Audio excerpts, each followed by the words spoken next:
na zo ina miki maganar soyayya kina mun maganar gashi mutum nawa ne aka goya a ciki tunda ni pampers ne aka dauko ni aka sa mutane ci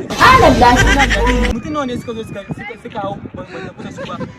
an fara maganar gida ya zo ya sayar da man kadan an zo an dauko sabulu an ce ba omo bane me a ciki ni yanzu yadda nake son ki ji nake mun ana auren mu dare zan kashe ki zan soyayya ce ai tunda su bakakken mutane ne za ki gansu an goyo su cikin safa an duro su a safa agogo ne nake sa na 7.5 billion dollars a hannuna kin ganshi to ni ina miki magana kina ta ja baki matso kina kusa da saurayin ki ajalin ki wanda zai kashe ki ni an zo ana magana kwalla ake yi ne tunda ni hakori ne ba mutum ba an tattaka ni an yi daga da ni Sweet ne sun mai da ni yogurt suna sha kalaman soyayyen kenan tunda kika ce zaki kuma zaki sai an mulmula mu an daddana mu yadda ake yanka kulikuli haka za a yanka mu ni da ke ba mu da wani amfani in bace a pieces tunda miyan nan sono ana miya